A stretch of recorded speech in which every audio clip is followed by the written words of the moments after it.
Bihar DElEd की तैयारी कर रहे हैं हम लोग और हिंदी का लेक्चर चल रहा है। 25 प्रश्न पूछे जाते हैं इस एग्जाम में हिंदी के और 25 में 25 हम कोशिश करेंगे बना देने की। टेलीग्राम ग्रुप ज्वाइन कर सकते हैं आप अगर आप इसका क्विज करना चाहते हो तब। ठीक है। आज का टॉपिक है अपना मुहावरा। मुहावरा भी पूछा जाता है आपके एग्जाम में। तो देखिए मुहावरा क्या होता है। मुहावरा शब्द का अर्थ है अभ्यास, प्रैक्टिस।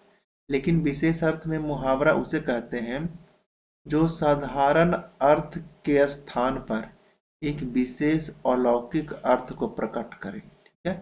मुहावरा क्या होता है, आकार में काफी छोटे होते हैं लेकिन उसके भाव जो होते हैं वो काफी बड़े बड़े होते हैं। छोटा सा शब्द होगा लेकिन आप उसका अर्थ निकालोगे तो काफी बड़ा अर्थ निकलेगा। तो ऐसे ही हम एग्जाम्पल देखते हैं, उदाहरण देखेंगे हम काफी सारा। ठीक है। और जितना हो सकेगा हम कवर करने की कोशिश करेंगे। ठीक है। मुहावरा रहेगा, उसका अर्थ और उसका एक वाक्य रहेगा। जैसे अंधे की लकड़ी होना मतलब एकमात्र सहारा होना। प्रयोग कीजिए वाक्य में, तो बुढ़िया के लिए उसका बेटा अंधे की लकड़ी है। आंखों में धूल झोंकना मतलब धोखा देना। तुम मेरी आंखों में धूल नहीं झोंक सकते। आकाश पाताल का अंतर मतलब बहुत बड़ा अंतर। उसकी कथनी और करनी में आकाश पाताल का अंतर है। ठीक है। आग बबूला होना बहुत क्रोध होना। पिताजी किसी का दोष देखते ही आग बबूला हो जाते हैं। ठीक है। ईद का चांद होना मतलब बहुत दिन के बाद दिखाई पड़ना। शादी के बाद तुम तो ईद का चांद हो गए। ठीक है। मुहावरे का अर्थ है और उसका वाक्य में प्रयोग किया हुआ भी है। अगला है कलेजे पर सांप लौटना मतलब ईर्ष्या से जलना। समझिए कि आपको एग्जाम में प्रश्न कैसा पूछा जाएगा, चलिए ये भी मैं बताता हूँ। कलेजे पर सांप लौटना ईर्ष्या से जलना मतलब किसी की उन्नति देखकर तुम्हारे कलेजे पर सांप क्यों लौट जाता है। ये आपका वाक्य में प्रयोग है। अगला है कानों पर जूं तक न रेंगना मतलब कि सुनकर भी अनसुना कर देना। मैंने उसे पढ़ने के लिए बहुत समझाया पर उसके कानों पर जूं तक न रेंगी। ठीक है। खरी खोटी सुनना या सुनाओ। खरी खोटी सुनना मतलब भला बुरा कहना। तुम किसी को खरी खोटी मत सुनाओ। सुनाओ इधर आ गया है। ठीक है। प्रश्न कैसे पूछा जाएगा, कैसे पूछा दिया हो रहेगा खरी खोटी का मतलब बताइए और इसके चार ऑप्शन दिए हो रहेंगे अर्थ में। ठीक है। ईर्ष्या से जलना, अनसुनी करना, भरा भला बुरा कहना, बर्बाद करना। तो आपको भला बुरा पर टिक मारना पड़ेगा। ठीक है। वाक्य में प्रयोग करने के लिए शायद ही दे लेकिन अर्थ पूछा जाएगा। खाक में मिलाना मतलब बर्बाद करना। कुपुत्र वंश मर्यादा को खाक में मिला देता है। ठीक है। गुड़ गोबर करना काम बिगाड़ना। तुमने सारा काम गुड़ गोबर कर दिया। ठीक है। अगला है गोबर गणेश मतलब मूर्ख। वह तो गोबर गणेश है, उसे क्या समझाओगे। घाव पर नमक छिड़कना। दुखी को और अधिक दुख देना। उसकी नौकरी चली गई, इतने में साहूकार ने रुपये मंगवा कर घाव पर नमक छिड़क दिया। आपसे सिर्फ अर्थ ही पूछा जाएगा, वाक्य में प्रयोग करने के लिए नहीं आएगा। ठीक है। जैसे अगला छाती पर पत्थर रखना। बहुत बड़ी हानि होने पर दिल को कड़ा करना। जैसे बेटा मर गया तो माँ को छाती पर पत्थर रखकर सब कुछ सहन करना पड़ा। और कैसे प्रश्न पूछा जा सकता है, प्रश्न में आपका ये दिया हुआ रहेगा। ठीक है। और कहेगा कि अंडरलाइन वर्ड जो है छाती पर पत्थर रखना, इसका मतलब बताइए। बात वही होगी। ठीक है। अगला है टेढ़ी खीर। प्रश्न पूछ दिया कि मेरे लिए रस्सी पर चलना टेढ़ी खीर है, अंडरलाइन शब्द का मतलब बताइए। चार ऑप्शन है तो उसमें आपको कठिन काम ढूंढना पड़ेगा और सही उत्तर लगाना पड़ेगा। अगला दांतों तले अंगुली दबाना, आश्चर्यचकित रह जाना। जादूगर का जादू देखकर मैं दांतों तले उंगली दबाकर रह गया। दुम दबाकर भागना, डरकर भाग जाना। पुलिस को देखते ही चोर दुम दबाकर भाग गया। ठीक है। नाक कटना, बदनामी होना।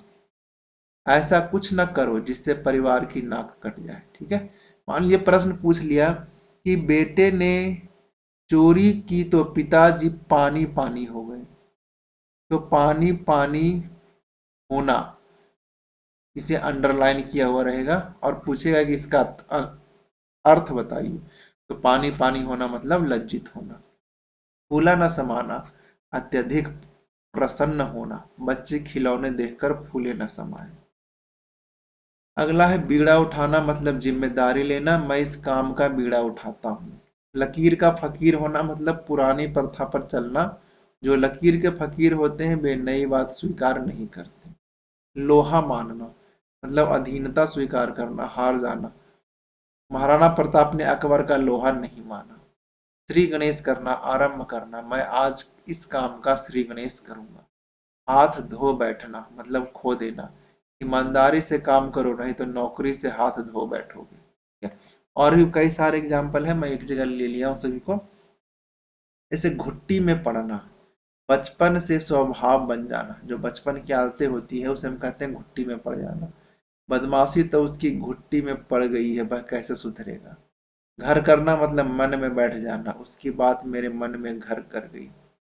चार चांद लगाना मतलब शोभा बढ़ाना, प्रधानमंत्री की उपस्थिति ने सभा में चार चांद लगा दिए। चांदी काटना मतलब खूब आमदनी करना, इनकम होना। आजकल अपने नेताजी खूब चांदी काट रहे हैं। तराजू पर तोल देना मतलब सही सही परख दे कर सही सही परख कर देना। प्रशासनिक पदाधिकारियों का चयन तराजू पर तोल कर ही किया जाता है। दांत खट्टे करना मतलब बुरी तरह हराना। महाभारत में अभिमन्यु ने कौरवों के दांत खट्टे कर दिए थे। ठीक है, अगला है दांतों तले उंगली दबाना, ये मैं बता चुका हूँ। दूज का चांद होना या ईद का चांद होना, कम दिखाई देना। राकेश जी तो आजकल दूज के चांद हो गए। दिन दूनी रात चौगुनी मतलब खूब तरक्की करना, उन्नति करना। द्वितीय विश्व युद्ध के बाद जापान ने दिन दूनी रात चौगुनी उन्नति की है। चेहरे पर हवाइयां उड़ना मतलब बहुत ही डर जाना। डाकू को देखते ही उसके चेहरे पर हवाइयां उड़ने लगी। ठीक है, एक प्रश्न दिया हुआ रहेगा आपको, कहेगा देश का एक बड़ा वर्ग गरीब समाज के लिए चिकना घड़ा हो गया है। कहेगा जब चिकना घड़ा, जो अंडरलाइन शब्द है, चिकना घड़ा होना, इसका मतलब बताइए। तो आपको होगा कोई प्रभाव ना पड़ना। कहेगा किस ईश्वर किसी को देते हैं तो छप्पर फाड़ कर देते हैं। कहेगा छप्पर फाड़ कर देने का मतलब क्या है, काफी मात्रा में मिलना। युद्ध में भारत ने पाकिस्तान के छक्के छुड़ा दिए। छक्के छुड़ा दिए का मतलब क्या है, तो बुरी तरह परास्त करना।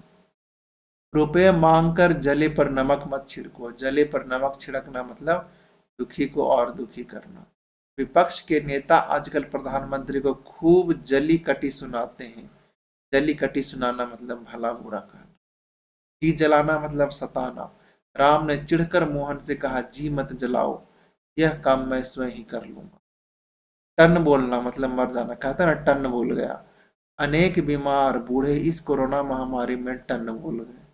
डेढ़ चावल की खिचड़ी बनाना मतलब कि अलग अलग रहना। डेढ़ चावल की खिचड़ी पकाने से सारा देश कमजोर हो जाएगा। आगे भी है एक, जैसे दिन काटना मतलब व्यर्थ समय बिताना।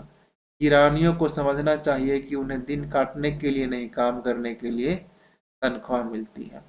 दिमाग चाटना मतलब परेशान करना, बेकार का बहस करना। निकम्मा बैठे लोग अक्सर दूसरे का दिमाग चाटते हैं। धूप में बाल पकाना मतलब बिना अनुभव के समय बिता देना। मैं तुम्हारी हर चाल समझता हूँ, मैंने अपने बाल धूप में नहीं पकाए हैं। नाक काटना मतलब इज्जत लेना। झूठा आरोप लगाकर तुमने संजय की सरेआम नाक काट ली। अगला देखते हैं। चीन आजकल पाकिस्तान की नाक का बाल बना हुआ है। नाक का बाल बनना मतलब क्या होता है, अत्यंत प्यारा होना। उसने उसके घर में चोरी क्या हुई, मानो आसमान फटकर गिर पड़ा। आसमान फटकर गिरना मतलब क्या होता है, अचानक मुसीबत में पड़ना। तुमने मुझे गलत जगह बताकर खूब उल्लू बनाया। खूब उल्लू बनाना मतलब मूर्ख बनाना। मैंने कितने ही आवेदन दिए पर अधिकारियों के कानों पर जू तक न रेंगी। जू न रेंगना मतलब कहने पर न सुन। कान में तेल डालना, नौकरी से हाथ धोने पर भी वह, आगे देखेंगे इसको, कान पर तेल न डाल पाया। तूती बोलना मतलब आजकल चलती होना, तूती बोलना मतलब चलती होना। आजकल के युग में हर और गुंडों की तूती बोल रही है। रंग बदलना मतलब विचार बदलना। नेता तो अपना रंग बदलते ही रहते हैं। रात आंखों में काटना मतलब नींद न आना। चिंता के मारे रात आंखों में कट गई। ठीक है, अगला देखते हैं। नौकरी से भागे खुलने की उम्मीद थी, लेकिन यहाँ तो सिर मुंडाते ही ओले पड़ गए। मतलब काम शुरू होते ही विघ्न पड़ गया। उसने आंखें मारकर मुझको घर से बुलाया। मतलब इशारा करना, आंख मारना मतलब इशारा करना। बुरे दिनों में अपने मित्र भी आंखें फेर लेते हैं। आंखें फेरना मतलब खिलाफ होना। घोड़ा धन होते ही प्रायः नीचों की आंखों में चर्बी छा जाती है। घोड़ा नहीं है, थोड़ा है ये। थोड़ा धन होते ही प्रायः आंखों के नीचे चर्बी छाना मतलब घमंड में चूर होना। बेटा अपने बुरे व्यवहार से बाप की आंखों की किरकिरी बन गया मतलब अप्रिय होना। मुंह ताकना मतलब किसी का आसरा रखना। परिश्रमी आदमी किसी का मुंह नहीं ताकता। मुंह में पानी आना मतलब लालच होना। मिठाई देखते ही बच्चे के मुंह में पानी आ गया। आगे देखते हैं। अधिकारियों के कान पर जू तक न रेंगी। ठीक है, ये इसका था।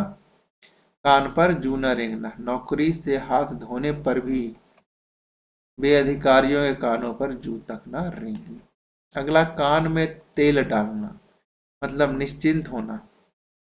नौकरी से हाथ धोने पर भी वे कानों में तेल डाले बैठे। अच्छा, ये तो कंप्लीट ही हो गया यहाँ से। ठीक है, कान में जू न रेंगना मतलब वो अलग हो गया, और कान में तेल डालना आपका यहाँ पर आ गया।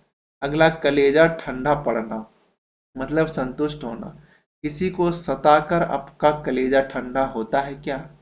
कलेजे पर सांप लौटना मतलब ईर्ष्या से जल उठना। भारत की उन्नति देखकर पाकिस्तान के कलेजे पर सांप लौटता है। अगला, कलेजे पर दुधारी फिराना मतलब हर स्थिति में खतरा होना। करवटें बदलना मतलब चैन न पड़ना। आप एक इसे लिख लीजिए या फिर स्क्रीनशॉट लेकर के अपने मोबाइल में सेव कर लीजिए। आंख छानना मतलब भटकना। खिदमतें अंजाम देना मतलब सेवा करना। पहले मदरसे में पढ़ाई की जगह मौलवी साहब की खिदमतें अंजाम देती थी। चंपत होना मतलब भाग जाना। जरा सी आंख लगते ही चोर सारा सामान लेकर चंपत हो गए। मुंह में पानी आना मतलब लालच होना। पानी उतारना मतलब इज्जत लेना। पानी पानी होना मतलब लज्जित होना। मुंह धो रखना मतलब आशा न रखना। प्रश्न पूछेगा आपको कि गांधी जी ने भारत को आजादी दिलाने का बीड़ा उठाया था। बीड़ा उठाना मतलब दायित्व लेना।